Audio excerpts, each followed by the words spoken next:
Hey, I'd like to welcome you to another episode of Mission Matters. My name is Adam Torres, and if you'd like to apply to be a guest on the show, just head on over to missionmatters.com and click on Be Our Guest to apply.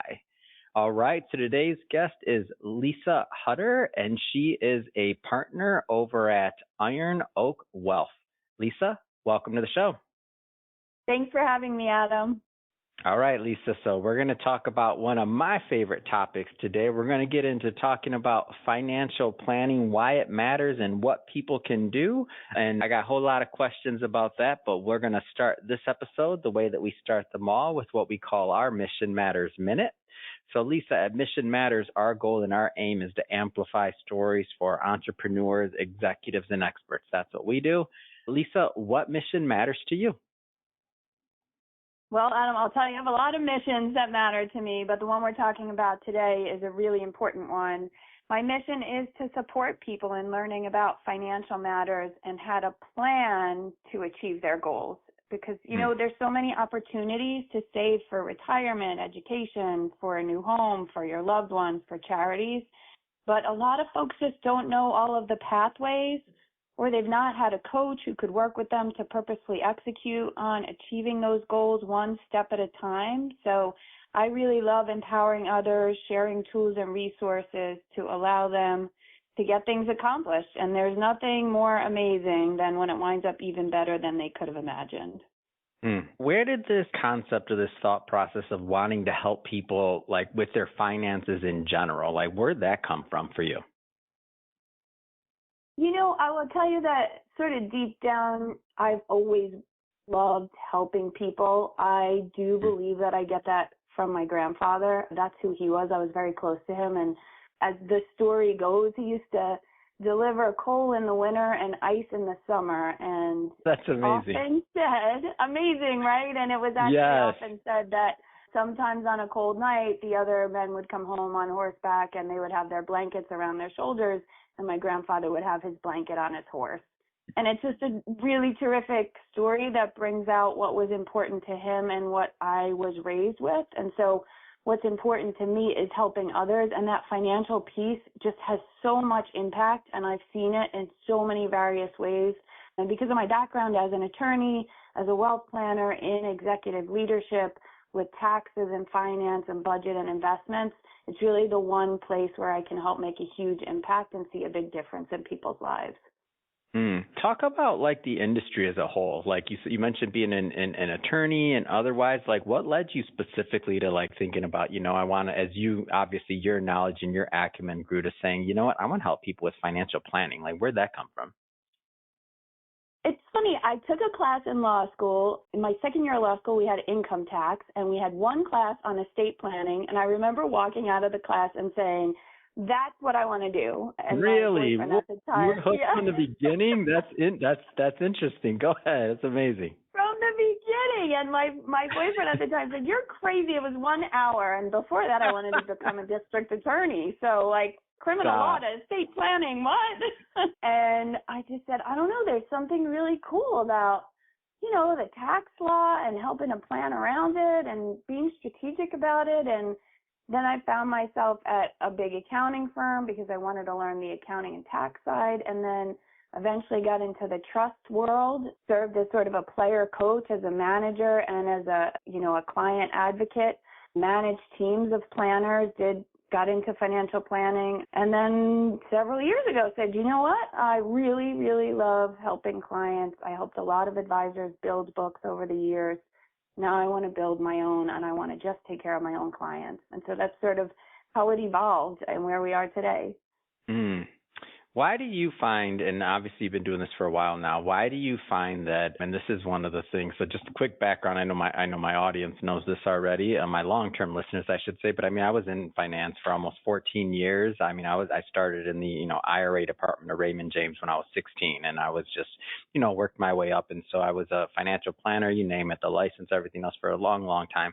And one of the things that used to always be kind of I don't know if I'd say my pain point, but it always kept me so fired up was I'm like, how can people not have financial plans? Like, they need it. It's so important. The sooner they do this, like, the better. But even if they haven't done it yet, they need to do it, because better late than never on something like this, especially when we go to, if we talk about the full life cycle, and then, obviously somebody, passing, unfortunately, without an estate plan or anything in place. And it's like, oh my gosh, what a mess. So much value that's lost in terms of the next generation and all that hard work that they put, that if it's not planned right, maybe the full, what should be, going to that next generation or charity or whatever, whoever it should be going to, doesn't happen the way that you would have wanted it to. So that's my setup for the question. And you can obviously tell I'm passionate about this, but why do you feel so many people don't have plans out there?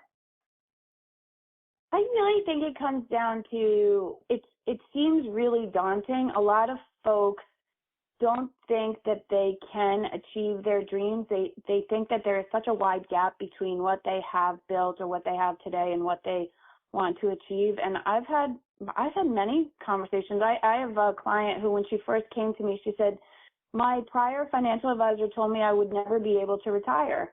And we did her financial plan, and I said, guess what? You can retire at 60. And she was like, what? And I said, it's those two sides of the equation, right? It's not only what you have and what you've made, it's also what you spend and what your goals are. I had other clients come to me, and they had a fair amount of debt. High level, high income wage earners have done tremendous amount for their children, and just came to me and said, we don't know what to do first. We don't know to pay down our credit cards, to pay off our mortgage, right? To start saving for college, to start saving for this or that. What should we do? And it was really about sort of helping them prioritize and find direction, and then write down the steps around what they wanted to execute and how they were going to do it. And 6 months later, they said, oh my gosh, I feel so much better about having clarity and purpose. And look how much we've already saved. They've already paid down half of their credit card debt. They refinanced them. They bought another piece of property for one of their children. Just like amazing, amazing things that I see happen when folks will, sit down, devote the time to really think about it, and then put a plan on paper. Right, and as they say, once you tell someone about your plan, now you're sort of halfway there, because now if somebody else knows about it, you've got to try to get that done. And then, just being really purposeful about checking in. I have one client who calls me her financial coach, and we check in every other week. And it's really helped her also to get a lot done and to get a lot just resolved and organized and clarity around doing different things. And then when something comes up, right, somebody reads an article or she hears something somewhere, it's like, hey, should we be thinking about this? And we always explore everything, even if off the cuff it doesn't seem like it would fit, it's always worth a conversation. So I think that's why, and it's never too late for planning. I mean, like you said, some folks will sort of wait, right? And sometimes they wait and they feel like, no, well, now it's too late. But some of my clients are retired business owners, and just now, having done a plan. So it's never too late. For those that have never been through a plan or a financial plan or that process, maybe give a little bit of just kind of a flavor of what that looks like, because I feel like that can also be daunting and scary if somebody's never done it. Yeah, it's true. And you know what? I often call my initial financial data gathering conversation the bathing suit conversation. The what? Wait, what'd you say? What'd you call it? The bathing suit conversation. Oh, that's funny. What does that mean? This is good. Right?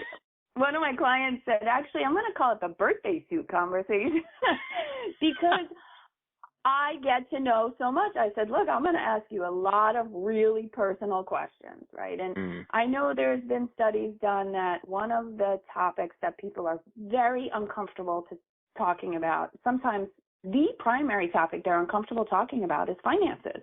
Yeah, especially in culture in the United States. For in the United States, that's definitely the way I feel it is. But go ahead. Yeah, no, completely. And so when now I have to ask you a lot of things about how much money you make, how much money you spend, how much money you've got saved, where you have that saved, what do you think about your goals, when do you want to retire? So many times I'll say to folks, what age would you love to retire? And they go, I don't know. You know what they call this, Lisa, in some Asian cultures, they call this a first date. That's what's it like. That's you meet and it's like, oh, so good. And depending on if there's arranged marriages or things like that, like even the parents are asking this in advance. Like just depends on the culture. But for some in the United States, though, we're shy about things like this. Like it's different, but like in some, that's called first date. Yes, that's funny. Yes, that's exactly it's true. right. In some cultures, it is. Yes, right. It's right. Arranged marriage, whatever it is, right? You got to know everything. Yeah. And that's the beginning. And it's so the first conversation is a lot of me asking questions and them talking. Mm. And what it does too is on the flip side is it gives me a really good feel about how they think emotionally around topics. They may say one thing, but how they talk about it or how they're acting about it is very, very different. And so it allows me to read them and understand. Like I have one client, and it's funny, when we started talking, he said, I hate paying taxes. I mean, he's like, I pay my fair share, but I don't want to pay anything more than I have to pay. And it was just something that came through. So, one day I called him, I said, hey, we got to talk about a Roth IRA conversion. I said, I know you hate paying taxes. Well, that's but not you're like, fair. but you're creating a tax bomb, buddy. That's right. Exactly. You're creating a tax bomb. You think you hate it now, you're going to hate it a whole lot more in the future. We got to talk. Exactly right. And just, that, and as I tell my clients, that allows me to know when I spot something or I hear something, because I know my clients so well. I go, oh, this is something I need to talk about with, John and Jane and Jerry, because I know that this would really resonate with them. So oftentimes I'll say I'm sort of also like a consigliere, but without the organized crime piece. And then I really just get to know my clients so well that I can often bring them value in that way, because I understand what motivates them and what scares them, and I'm right there alongside them to help them achieve what they want to achieve. Mm. And let's say, so components of a plan, are you working on the estate side? Are you working as well on obviously on the investment management side, on the like kind of let us into like your process? Yeah, and I don't know that so I sort of talked about the first conversation, right? And then from there, oftentimes it's looking at then what we call a draft financial plan, looking at what does it look like on paper? Can we achieve all of these goals? What's the score? What's the success score telling us? And then we can adjust from there. And then a lot of times folks will say, you know what, I didn't tell you this, but I have always dreamed about buying a second home, or we were thinking about adding on to our home, or, we really want to take a vacation and go on an African safari, but we just never thought we could afford it. Could we look at that? Could we put that into the plan and see if we can actually do it? And so there's a lot that happens with the plan even after we've got all the inputs and we've talked through the first piece of it. There's refreshes, right? The investment management, we do have, most of our clients are also doing investment management with us. We are managing their wealth. And that also, right in a year like we've just had in the stock market, terrific. I've rerun plans and said, guess what? Right now you can retire a couple years early because this year was a great year for us. So, but we also have, every now and then we'll have clients that come and say, look, I do my own investment management, or I've had a financial advisor for a long time. I don't want to leave them, but they don't do financial planning. Or I have assets that are all illiquid. I don't have anything for you to manage, but I really feel like I need a financial plan. So in those circumstances, we will do a fee-based only financial plan where we do not require investments under management. Where we have investments under management, our philosophy is a lot about being very customized and creative, but not in a scary sense with our investments. We're an RIA, which means we're a fiduciary. That means we hold ourselves to standards even higher than how we would spend our own money for our clients, right? Their money we safeguard even more than we would our own money. It's even a higher standard. So we do a lot of research on, what are some of the sectors that are growing? What are some of the strong companies there? What are some of the values that we're seeing? Or if clients are more conservative, what are ways that we can get them some of that income to help them to continue to live their lives and live their dreams? So we do that. We also do a fair amount of insurance and annuities, especially now with interest rates higher. Annuities are pretty good in some senses, and sometimes they fit, not always, but sometimes they do. So sort of everything you would think on that financial side of things. That's great. Well, Lisa, I just have to say this has been great having you on the show today. I'm a huge, huge proponent of financial planning for everybody out there. If you haven't gone down that route yet, highly recommend figuring it out. And that being said, Lisa, if somebody does want to contact you and your firm to start figuring it out, what's the best way for them to do that? Sure. They can go to our website, ironoakwealth.com. They can email me, very easy, lisa@ironoakwealth.com. They can also find us on LinkedIn, and always happy to have a one-on-one conversation and get to know you. Love it. So, and if everybody listening, we'll put, of course, that information in the show notes so that you can just click on the link and head right on over to the website. And speaking of the audience, if this is your first time with Mission Matters or engaging in an episode, we're all about bringing on business owners, entrepreneurs, and executives and having them share their mission, the reason behind their mission, why they do what they do and what we can all learn from that so that we can all grow together. And definitely, if you haven't already, hit that subscribe button. This is a daily show, so each and every day we're bringing you new episodes and new content, and we don't want you to miss out on anything. So definitely hit that subscribe button. And Lisa, again, really appreciate you coming on the show and doing what you do day in and day out, because I know it's not easy, and helping clients and helping individuals achieve their goals. So thank you so much for what you do.